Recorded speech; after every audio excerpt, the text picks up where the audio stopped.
Good evening and welcome to गना शॉट। गना शॉट में आप सबका स्वागत है। Today we're going to talk of India, USA and Trump's NSS. But before that, on behalf of all of us in Gana Shot, I'd like to wish you a very, very happy new year and hope that 2026 gives you what you all want. And hope all success for all of you. And to discuss this business of India, US, and Trump's NSS, I have with me Brig Arun Sahgal. Sir, good evening and welcome. This is the last show for this year, and I thought you must feature on it. And grateful that you're here. And before we go further, a happy new year to you also. To you also, to Ganesh, like you have said, and I'm honored to be the last person on your show Sir, before the next year. Thank you yes, very much for this honor, sir. and thanks a lot, sir, because you educated all of us quite a bit. And I thought we'll take India and US and the Trump NSS, which has recently come up. We'll talk about that. And the reason is very simple. It was said that the India-US relationship, it started, as we all know, it started taking off in about 2000 at the turn of the century. And somewhere around after 9/11, things started, America started realizing that, look, they can't, Pakistan is no partner or reliable. And by then they started getting the view that they need a counterweight against China and they need someone else more stable in Asia to forge a relationship with. And that's when this relationship started. In the initial years of this relationship, it was felt, and justifiably so, that this was the relationship which will define the 21st century.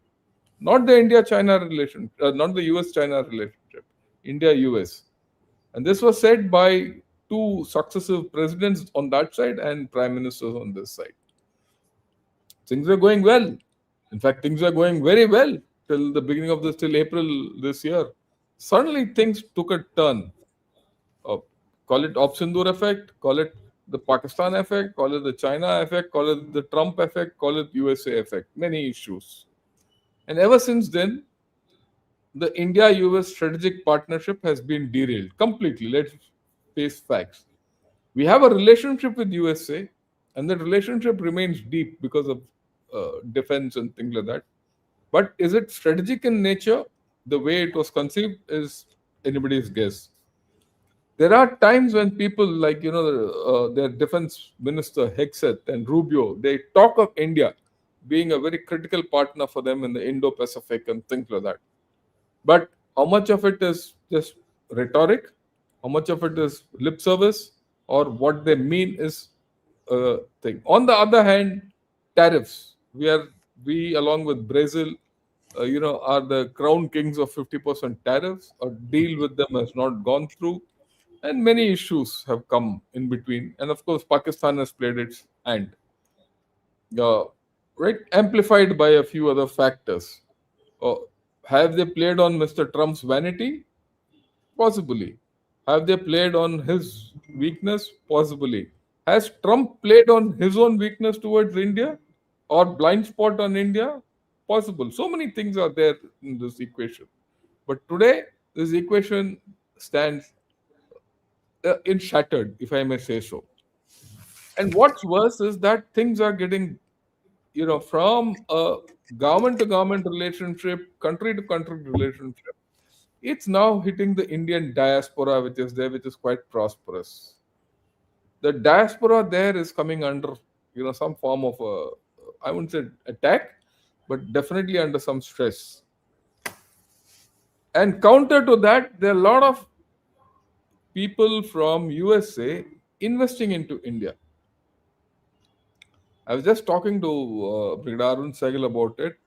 Apart from the biggies like Microsoft and Apple and Intel, many others are investing in India, and the planned investment, planned investment into India, uh, as I saw in a report, is about $67 billion, and planned. It is not unplanned, and this has to come within the next 3 4 years max, because that's the time it takes for $67 billion plan to go on road and get absorbed and get executed, and things happening.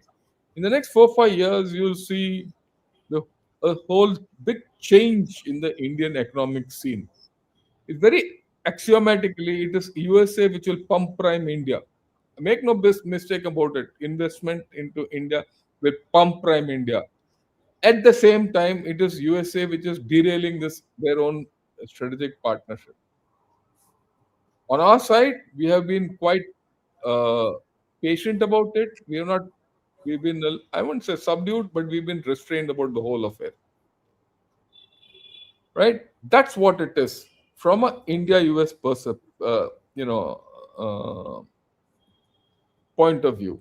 But look at it from a global point of view. Things are changing at pace.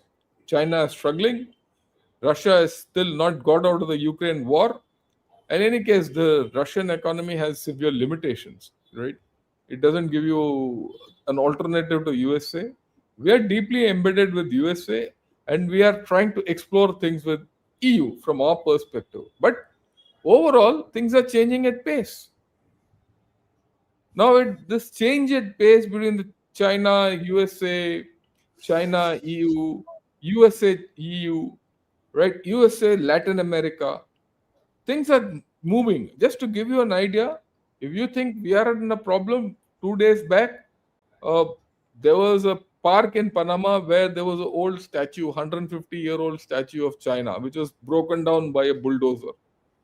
And Panama and China had very deep relations, and very clearly, all this was the, I wouldn't say the force behind it, but the backing for the Panaman government to do something like that has come from USA.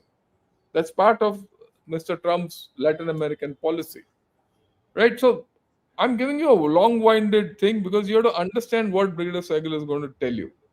It is in this global context and the India US context that Mr. Trump has come out with a new NSS. The new national security strategy of Mr. Trump upends the old order or the old thought of USA. If there is something if you can put it in forward, it's trying to make America great again, or trying to make America secure again, whichever way you look at it. And we need to understand this. Prima facie, you read it, it's very simple. But what are the layers in this? What are the complexities in this? And what does it hold for India is the issue which I really am looking forward to. And there are very few people who can explain this to us. And one of them is sitting just next to us, in front of you, in fact. So I'll defer the floor to him, sir. Sorry for this long winded introduction. No, no, no. Ideal, sir. This is the ideal stage setting. So, okay, thank you very much for the floor. And on this last day of the year, I also wish all your listeners and your huge fan following a happy new year tomorrow. Today, we're going to be discussing an important topic. This topic has been the focus of attention for the better part of the latter 2025. And in December, the American administration have come out with the new NSS. So, what does this NSS means? What does it hold? What is this NSS all about? We will be discussing this. We'll also discuss the major components of the NSS. We'll discuss the India factor, implicit and perceived, and we'll also look at the reality check. What does it actually means in terms of Indo-US relationship? Something which the general alluded to. First and foremost, we have to understand is this 2025 US NSS encapsulates changing global dynamics and their impact on the current US administration's strategic thinking. Why is this change? What has changed? There is a realization in terms of two dynamics at play in American thinking. One are the geopolitical factors and other are the structural factors.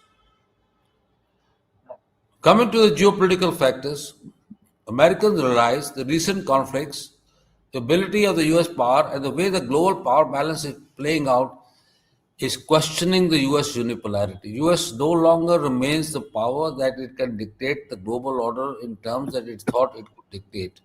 It is being challenged at multiple places. Ukraine war is one factor which is making Americans rethink. At one level, the famed attempt by the American president to resolve the conflict and bring about peace reconciliation, that has not taken place. On the other hand, what has happened is the sanctions have not worked. It is pushing Russia-China economic and technological equations even more closer. Only yesterday, there was a report which came out that in retaliation to $102 billion, which have been reserved from the seized Russian funds, the Russians have nationalized assets of the European companies to the tune of $120 billion. It's not only the assets which have been here, they've taken away entire supply chains of those companies. These are Siemens uh, and other major companies which are operating in Russia. So the bottom line, the sanctions are not working. Putin is suffering, but he is not suffering enough from the American perspective and is continuing with his operations. NATO is not delivering. In backdrop of this, there are structural factors.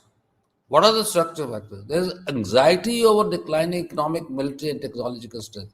Americans are realizing how closely, by the world order, in terms of the First Cold War, there was an ideological challenge between the United States and Russia, and erstwhile Soviet Union.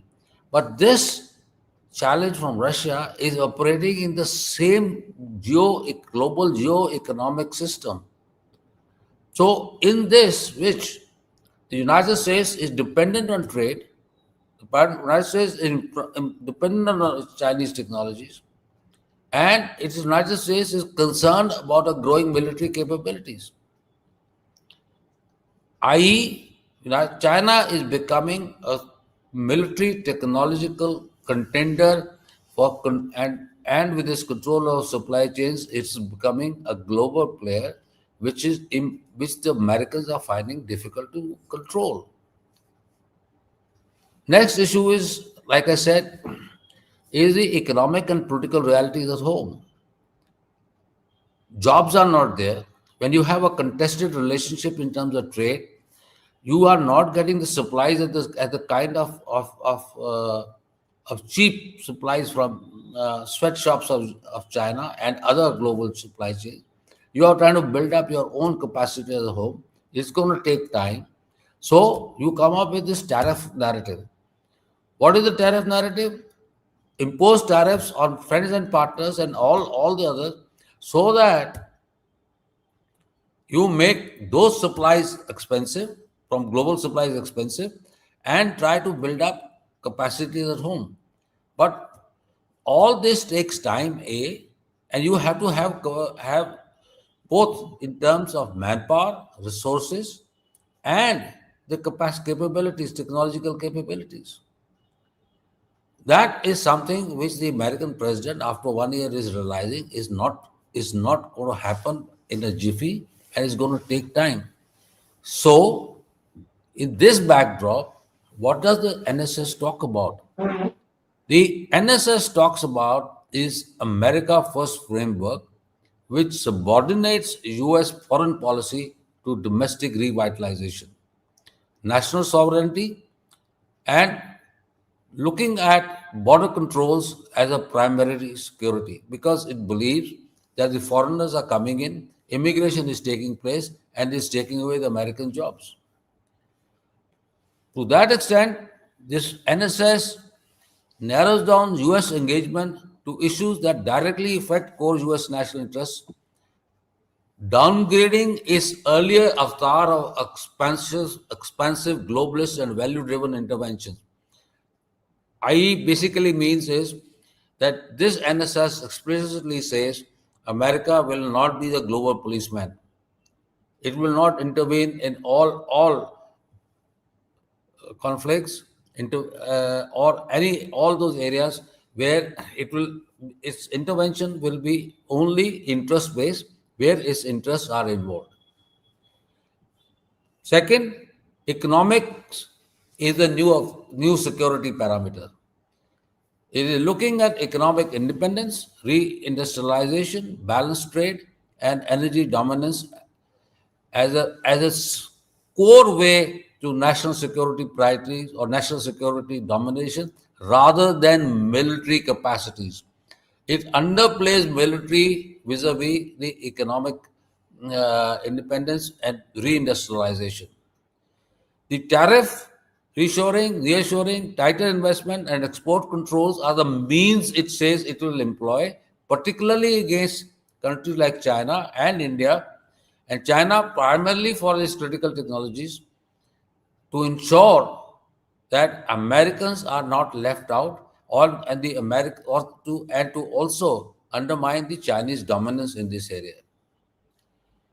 Then there is this whole issue of shift from global posture to homeland security. Basically, the Americans are starting thinking is that they are vulnerable at home.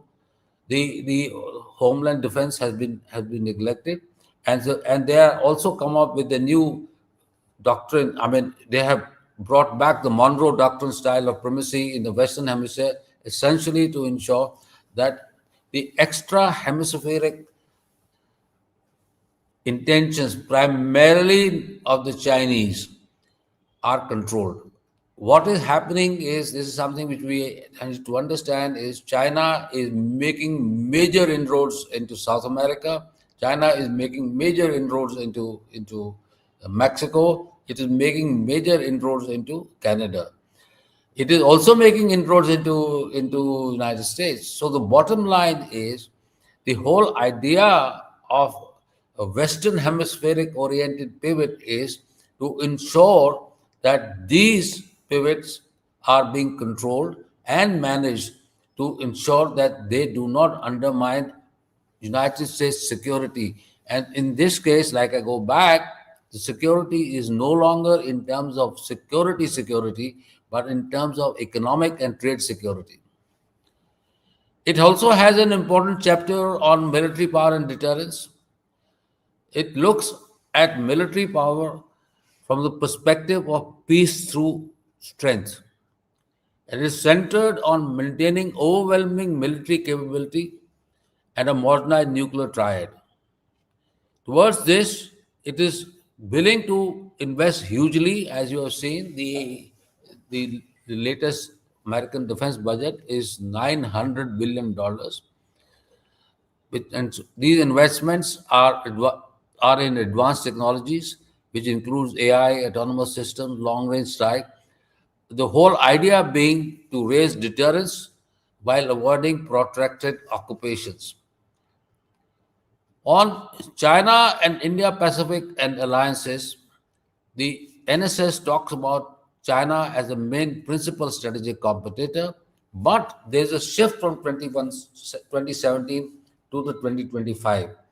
The shift entirely is that in 2027 it was a strategic competitor, a military competitor who had to be contested and contained, but now it being looked as an economic and a technological competitor, and who has to be managed, but not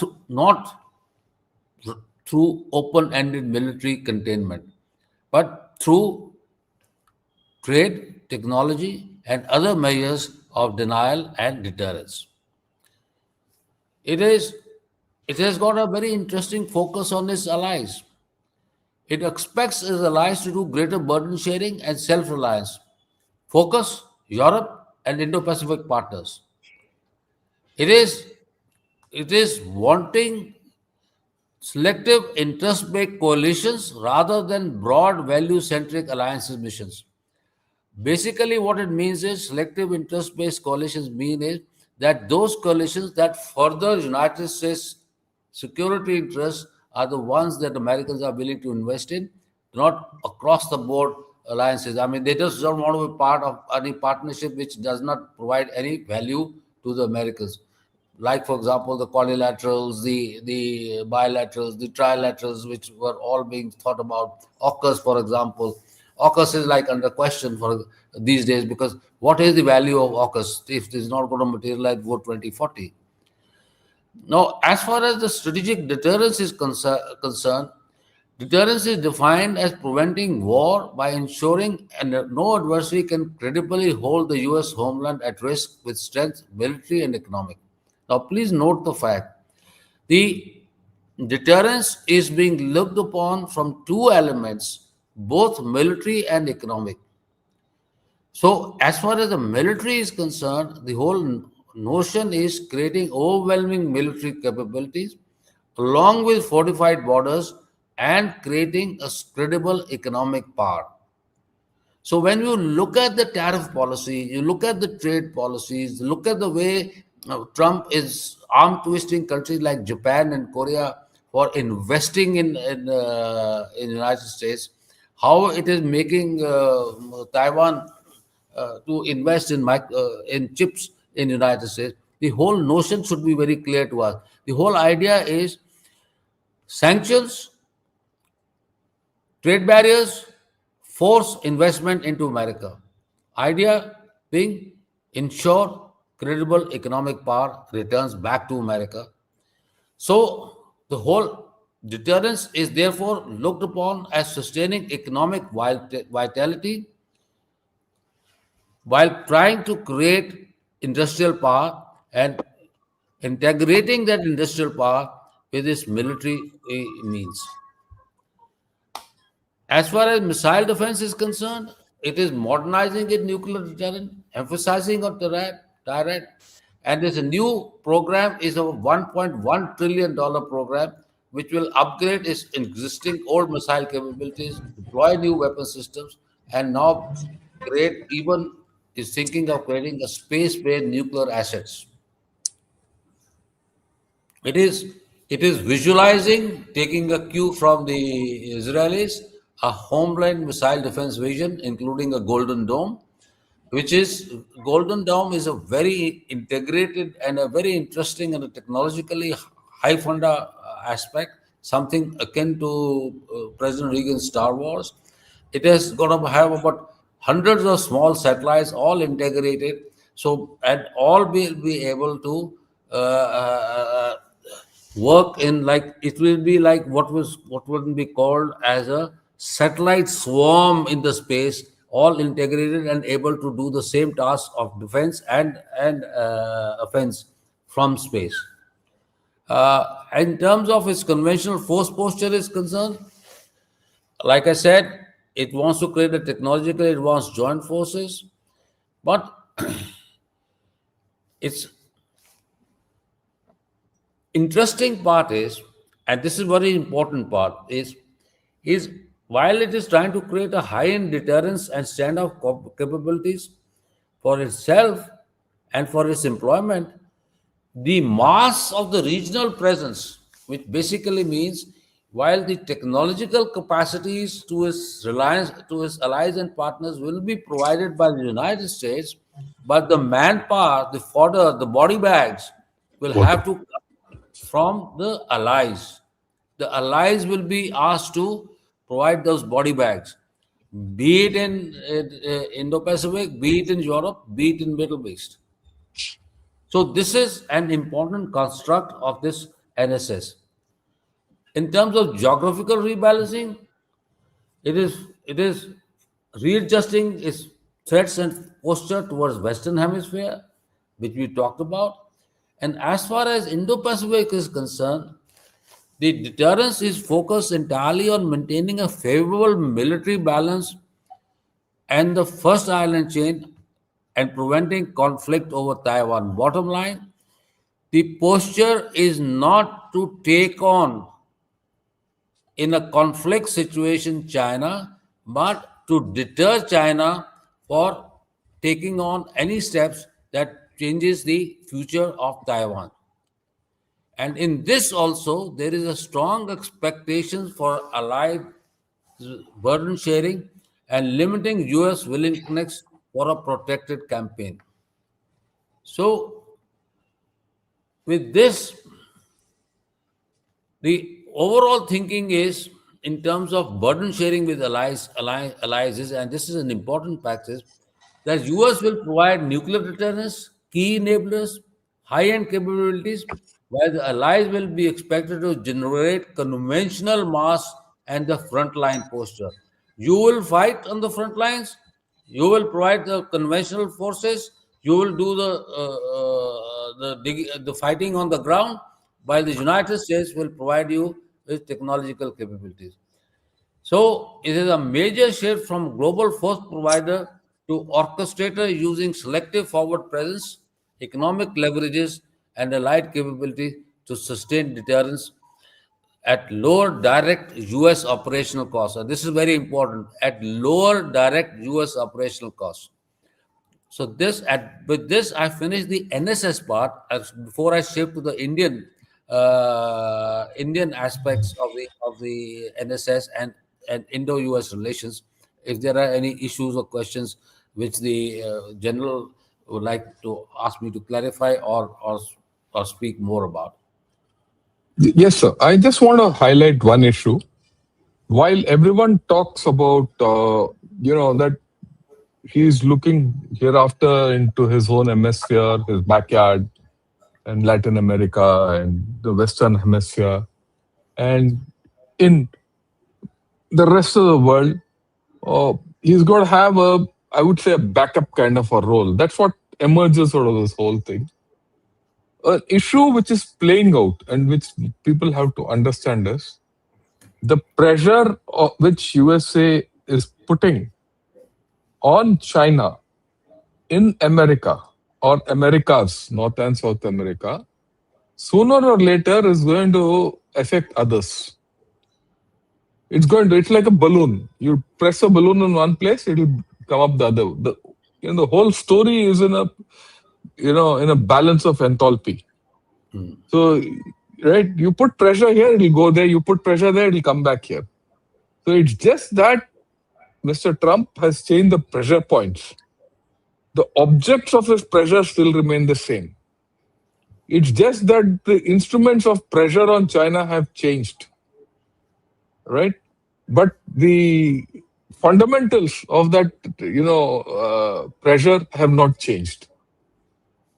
It's not as if he's saying, all his allies like Japan, Taiwan and all.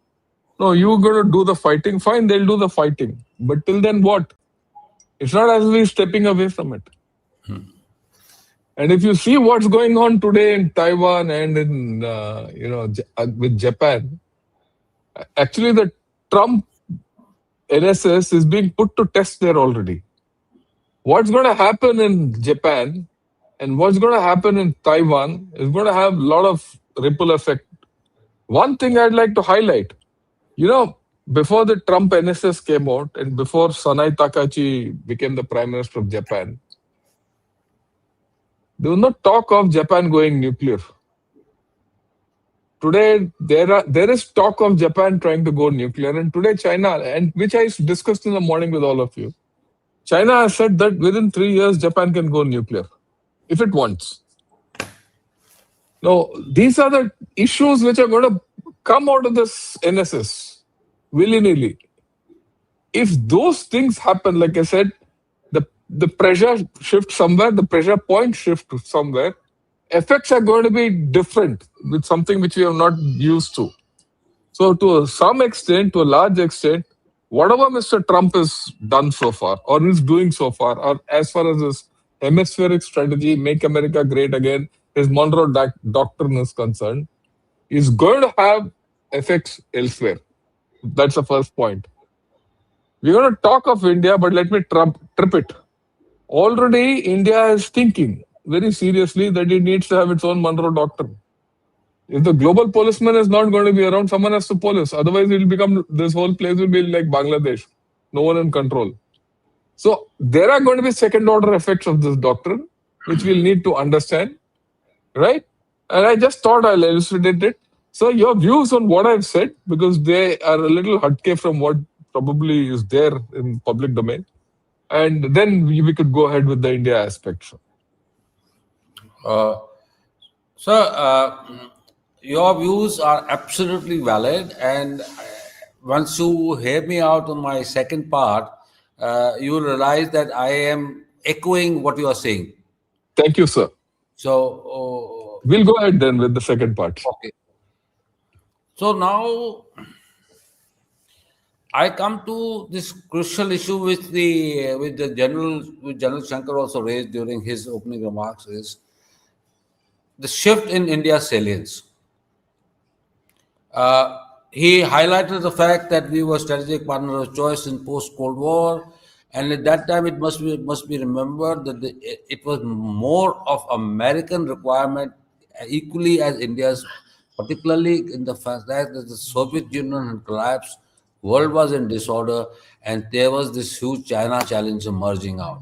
So it was not altruism as people talk about. It was by strategic necessity of that particular time point in time that the Americans looked at India, and of course India sought to befriend US uh, in terms to meet its own security, technology, and investment challenges in the change balance of power. So it led to re-energization of Quad, growing economy, nuclear military power, strong technological and economic base, and power potential were the key components which were the drivers of this relationship.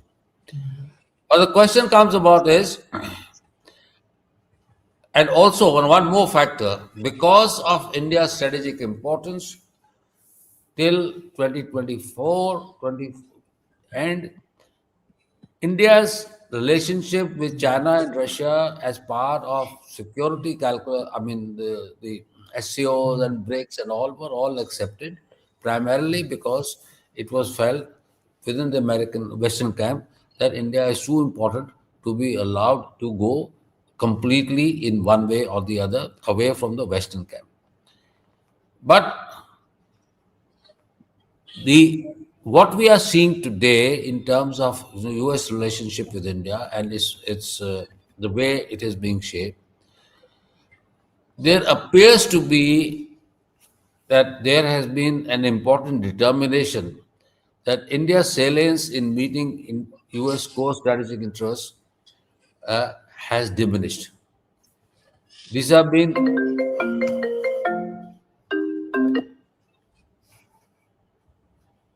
sorry, No, that's okay, sir. it has been diminished, particularly in regard to meeting U.S. strategic interests.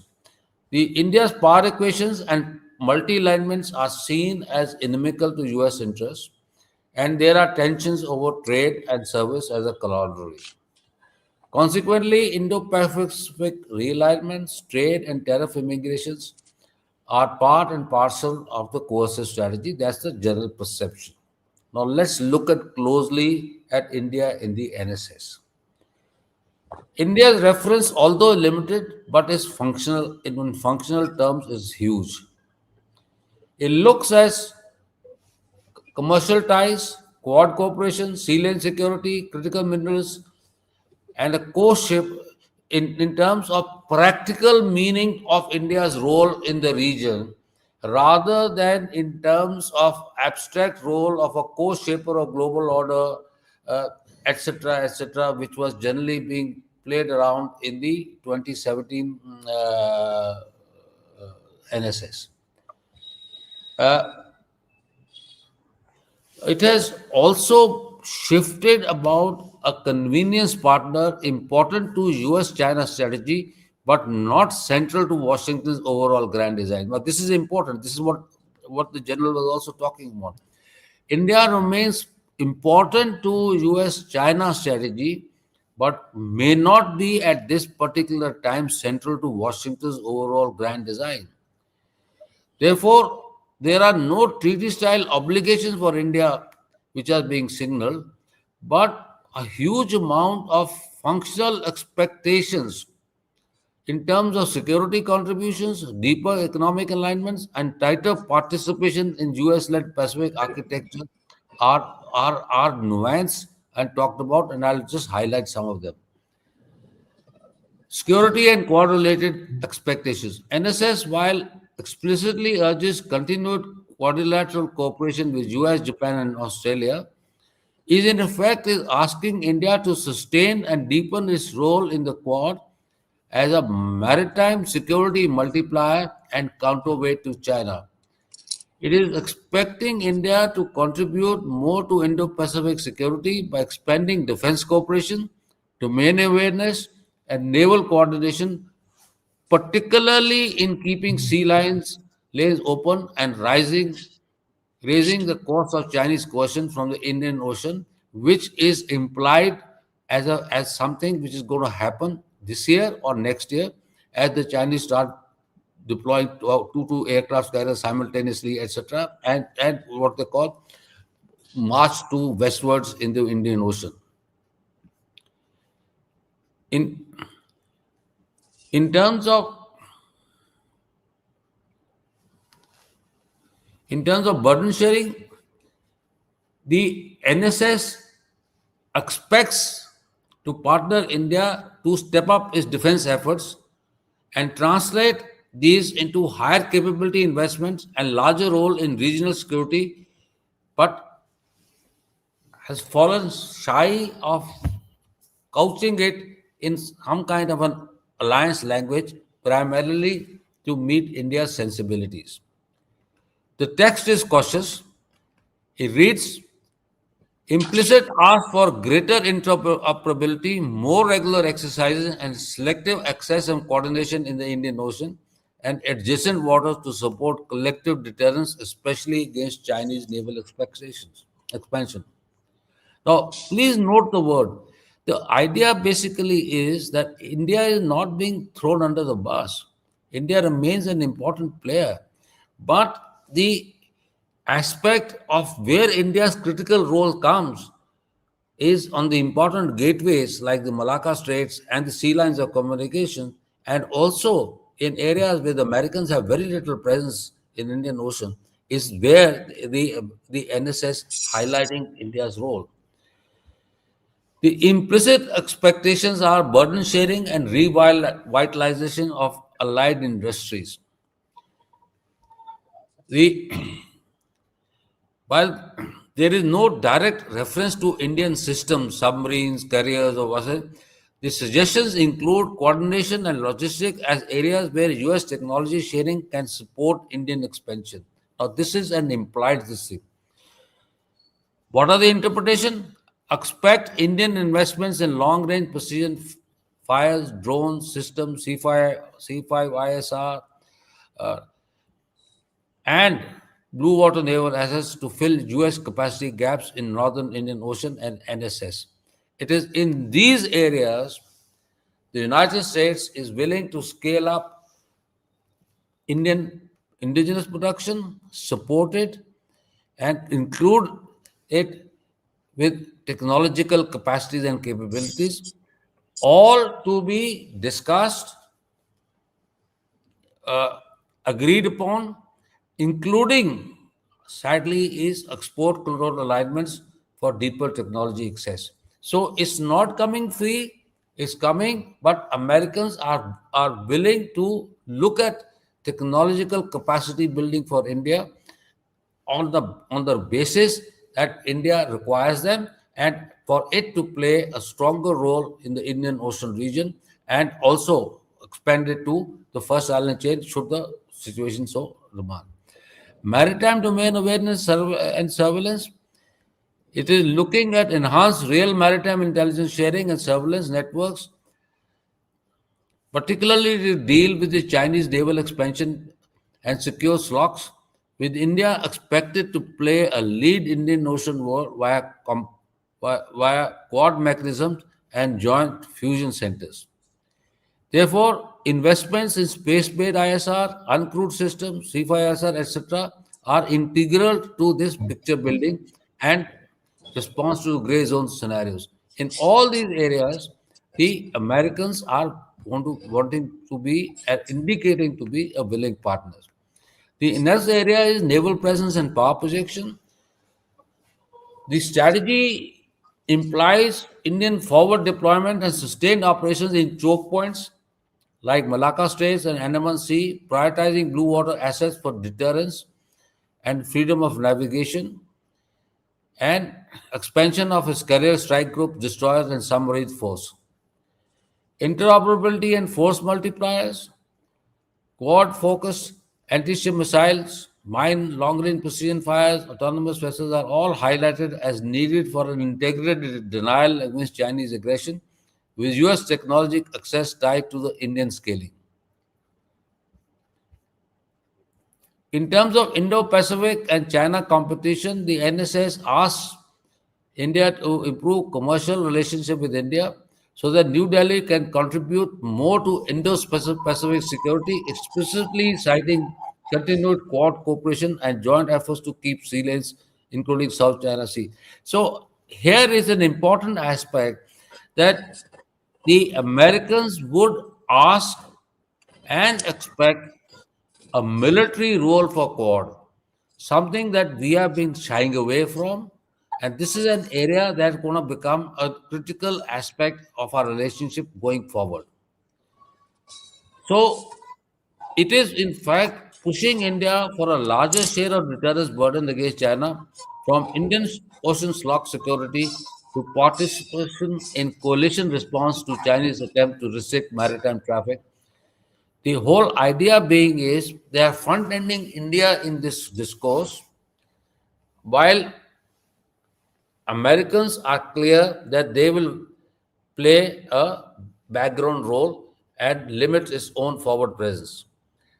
There is a perceptual shift in thinking which is coming out of the NSS is that India as a strong maritime power, capable maritime power, can hold forth and deploy and contribute to security of sea lines and communications starting from the West Asia or the Persian Gulf right up to the South China Sea, that is and along the critical straits. This is what the whole subgenes of American thinking which is emerging. Another area is geoeconomics and critical minerals. India is being included in part of coalition which is required to be looking at critical minerals. And now here against this, the India's operations requirement as a part of the coalition in critical minerals is important development. But please note, this entire critical minerals concert or a coalition is built on for ensuring critical minerals in Western Hemisphere and Africa. These are critical minerals required for Western Hemisphere. This is important thing. While it does provide us with the capital, technology, and markets, but it also pressurizes India to align export controls and supply chain choices in investment only towards US oriented interest, pushing us away from our relationship in these areas with China or Russia. Another area is space autonomy and defense and industrial issues. Space is becoming an important issue. They want us to be partners with it, but again, it that there are areas that while we look at space and defense industrial issues, there are potential friction areas in terms of engine technology, chips, dual use export, as the US repatriates high end manufacturing and may become more restrictive on sharing critical equipment with India compared to our expectations. Bottom line, uh, the joint production of 404, chip technology, critical areas in cyber, in critical areas in precision strikes, critical areas in other systems which are required by us, we might find the Americans falling short of our expectation. Uh, So, as bottom line is, as US raises the risk of a bolder China forest in Southern Asia and the Indian Ocean, it is compelling India to carry more of the stabilization and deterrence load in the region with little or no American backing. But yes, it is expecting India to develop capacities and capabilities to deal with this. So, What this transpires into, if you read these elements and try to interpret it the way I have tried to do, is there is an acknowledgement of India's strategic importance, its economic and military powers, but United States will now do it on the basis of its interest being resolved, its interest being managed. What does that mean for India? What expectations can we have from India? Or is it being done as a part of a rent seeker? This is something which the India will have to negotiate very closely with the Americans as we move forward. The bottom line basically is, as we are uh, trying to understand Indo-US relationships on the eve of this 2020-25, is the fact is how far are the Americans going to move forward to meet our India's expectations in all these areas, be it technology, be it trade, be it India's security interests? Will it do the kind of give us the kind of support in certain contingencies? India is not asking for it, but in certain contingencies where we see a collusion between Pakistan and China, as it manifested in the Ops and Do time in May this year, what will America do for India? It's not what America will do for India. What is the level of strategic partnership we can expect from the Americans in such events? Number two, what is the trade to say, how far is the Americans are going to go to continue with these trade sanctions the way they have done it? Do they at some stage realize the India's role as a strategic partners requires a more balanced approach to trade, tariff, and supply chain management, and in cost or technological sharing? I'll stop here and I'll await your comments and Thank you, sir. questions. Thanks a lot, sir. So, what comes out of all this is, a couple of things. Uh, yeah. The point is that willy nilly, and this has been borne by fact over the past 1 year, USA is expecting a lot from India without giving anything to India, without giving the reassurance to India. That's the first thing. The second thing, we in India have to start thinking of. So, what do we get in return from whatever we give them, whatever they have to give us, or they demand from us? That's the first thing. And the answer to that is India has to be transactional. India should be clear to tell America what do you want from them. Otherwise, we will be, there's no relationship. Because, like I said in the beginning, this relationship at this point of time lies shattered. There are no guarantees on both sides. And this is despite the fact that we've revived a 10-year defense. It's not a defense pact, a defense agreement, just about 3 months back. And despite the fact that our army has carried out bilateral exercises, or Air Force has carried out exercises, we are just rolling forward what's happened earlier with no guarantees ahead. Is that a good thing to go forward? Is a question mark. How much do all these issues get linked with the geoeconomics and the trade and things like that? Is also something which is we are not clear about. If you give all this, what USA wants, will other issues get sorted out? Is a big question mark with us. Second, it was not expected that Pak, China, and USA will collaborate with each other in a direct or an indirect way prior to Op Sindoor. What happened in Op Sindoor, if you look at the aftermath of Op Sindoor, they have collaborated maybe not on a triangular basis, but on a bilateral basis, one to one. Right? And it was not in the interest of all three of them at that point of time and beyond to allow India to, do what it wanted or go beyond a level. And that's why the pressure started coming, which is very clear by now, coming within the second day of from more mainly from America to for us to take the step, to take the foot off the gas pedal. So I think these are issues which for which in the future we don't have a guarantee yet. This is the and these reasons inhibit us from reviving a relationship which actually might be might be working against us, because if you see it in perspective, we have not got anything from USA which is of note. I set, 5 set, all that has gone for a toss. Technology transfer, nothing. Even those engines for which we have paid is coming in trickles. So there are no guarantees from USA. So should we invest in USA? That's one way of looking at it.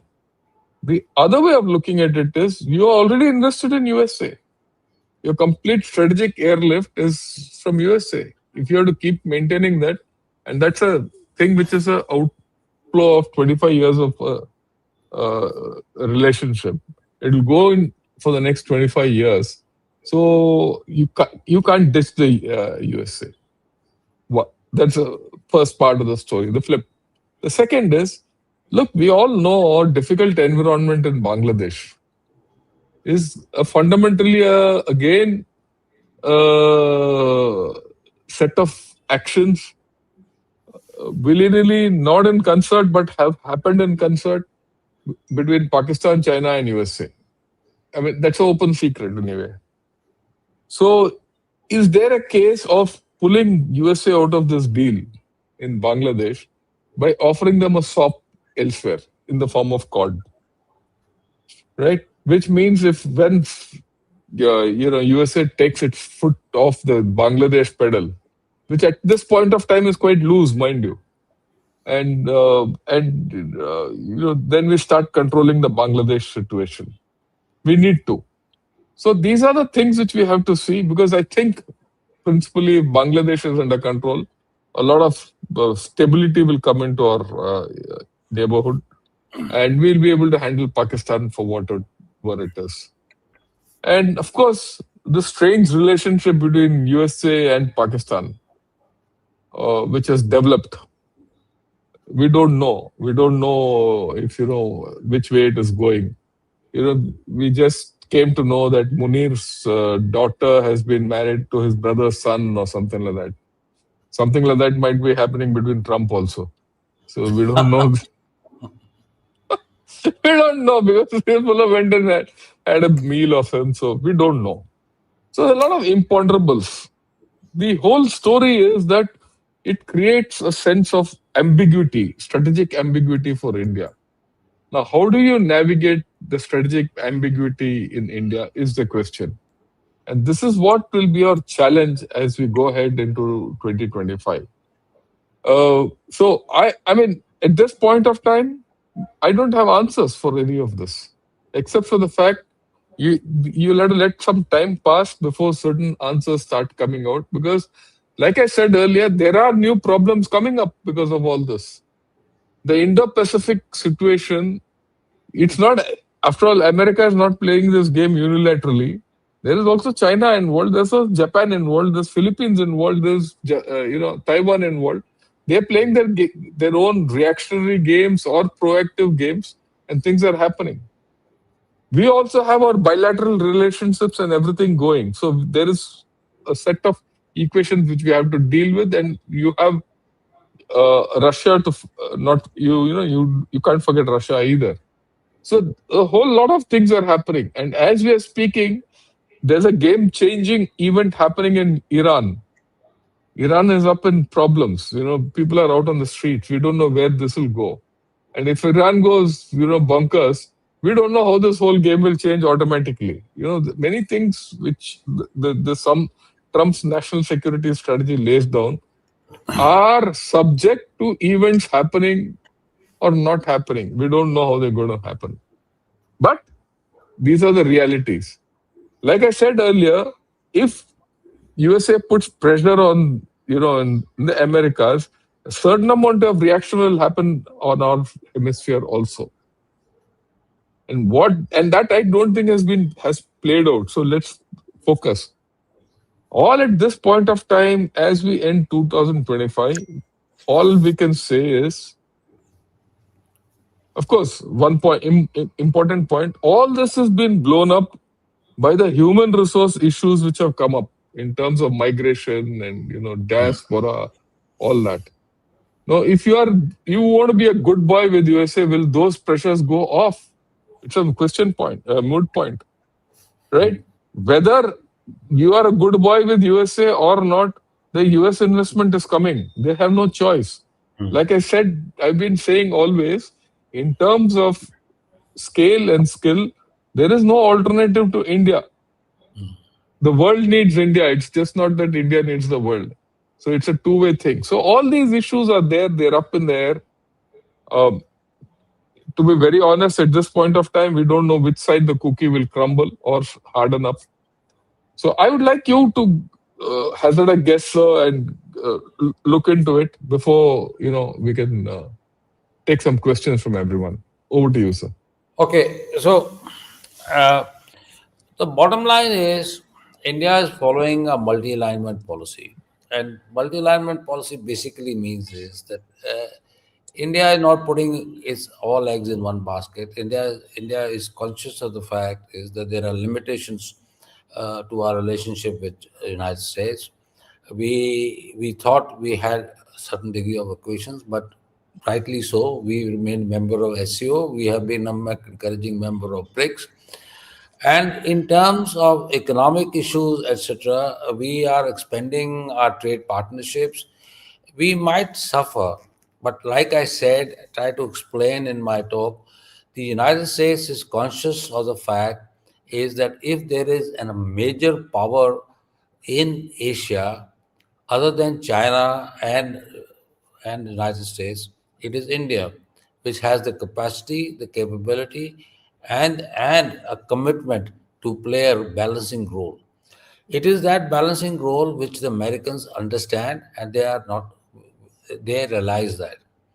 But the point at this particular point time is this: is that there is a single-eyed focus of the United States administration of secure trade benefits from India, primarily on the basis of a notion that exists in the minds of the commerce and economic leadership of the Americans, that trade deficit with vis-a-vis the United States is something which the Americans are suffering, and is because at the American behest, and that is not acceptable. So the countries must open up their economies. The issue from our perspective is this: is that yes, America is one of the major economies. It's also our service economy. But as likely you rightly said, the choices for the American business class, the American top industries, technological innovators, is that they have to invest in Indian talent. So Indian talent exists both in India as well as in America, and then that's why we see these global centers coming up in India. We see these digital investments coming up in India. So somewhere down the line, I personally believe there is an understanding within the American establishment that we have a limit to how far can we go in pushing India, and there has to be a deal.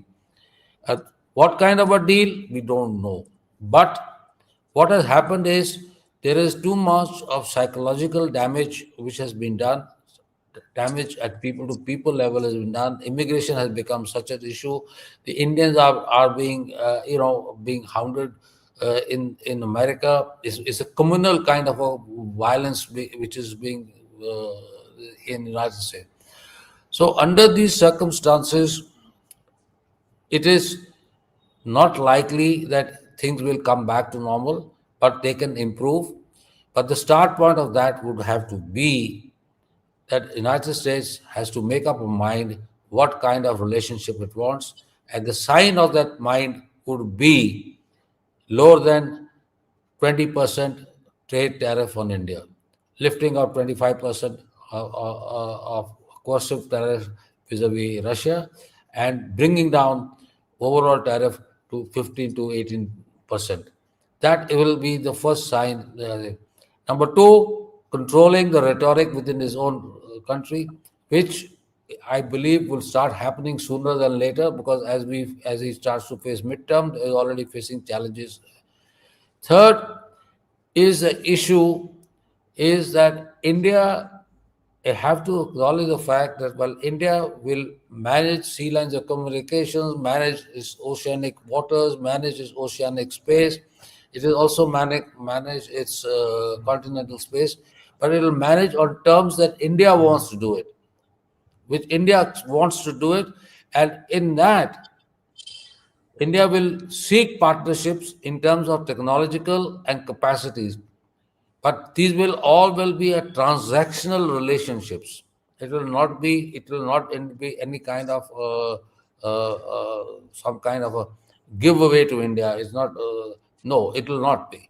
India, therefore, India is not. Important point to note as we end the year is India is not on the back foot. India has multiple options. India has got multiple economic options. It has got multiple manufacturing options. It's got multiple technological options. We have the capacity, we have the capability. And I think one of the good things that have happened to India as a result of what has happened in the relations with the US is that it spurred the animal spirit in India in terms of manufacturing, startups, technological thing, and get on with the job of building up India. That's something sometimes we were lackadaisical about. As far as our immediate relationships are concerned, and the Americans are playing the role, they are being foolish. They are being foolish because it will not gain them any advantage. I mean, they cannot change issues in Bangladesh. Bangladesh is only utilizing American and American leverages primarily for the trade in markets, because they are they control the entire trade of cloth and textiles and other this thing, and that's why they have an influence. As far as the Pakistanis are concerned, they are fishing in troubled waters, fully realizing that it will not mature very much. They do not have the capacities and capabilities. Jamaat and all are all issues that are there. They are Yeah, pain. we'll handle them. We can handle. So, bottom line at the end of the day is my message is very simple. There is much to gain in building up a credible working relationship. I'm afraid because of the events of 2025, it will take a couple of years to come back to the normal, but it will remain transactional. But we need to ensure that we remain engaged and on terms that are acceptable to both sides. There will be no one-way ticket to the United States anymore. That's what I'd like Yeah. to say. Thanks a lot, sir. There'll be no one-way ticket to United States anymore. Right. With this, I'd like to, I mean, this to everyone. I'd like to take a step back from all this discussion, and I'll explain something else, which is macro, as we have finished the year, and then we'll take questions. In 2020, uh, China came into Eastern Ladakh with the hope of forcing a solution on India to its benefit. In the next 4 years, like I explained, it has strategically lost India. On the LAC, the things are coming to a point where they are on the back foot. Okay. People will say Pakistan, China has got a huge, what shall I say, force. They're better equipped. They're better everything. The equipment is more. Their infrastructure is more. All that, but incrementally that is changing. And it's my personal belief that today China is fixed on the LAC and they can't take anything out of the LAC. And this is happening as they're eyeing Taiwan more seriously. This is happening as their economy is going down. This is happening as their demography has irretrievably gone down. In this intermediate period, India's economy has gone up and all capacities in India have gone up. 4 years back, I wouldn't have thought of it. Why am I talking of this? In 2025, something significant has happened in a similar manner in the US India equation. Till 25 beginning, there was a perception that India is dependent on USA. Today, suddenly people are realizing we are not that dependent. There might be tariffs, the imports have gone up. There might be all this nonsense which Mr. Trump is doing. Despite that, our economy has gone up.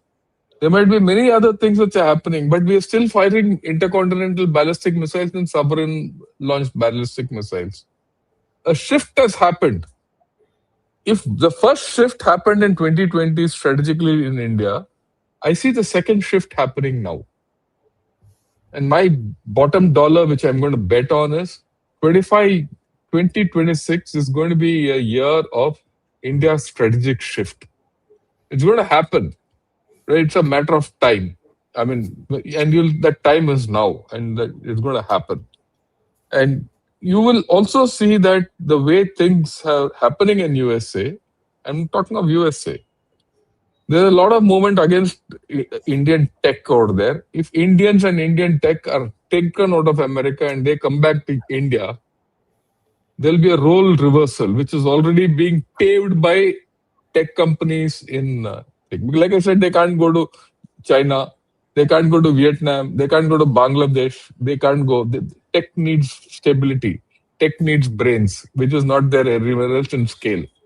So I think we will see a far different India in 2024. And like what Brig Arun Sahgal said, we have to be engaged with USA, but we have to take care of our interests first. With this, sir, with your permission, I'll take a few questions. Unless you want to say something, sir. No, no, I want to finish. Yeah, we'll just finish, sir. Yeah. Uh,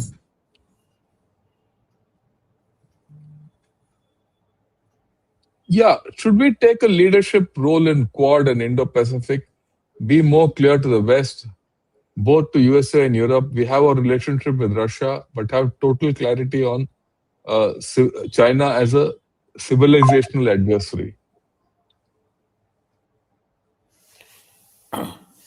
Okay, it's a very good question, sir. But my question is, when we say we want to take a leadership role in Quad and Indo-Pacific, what do we mean?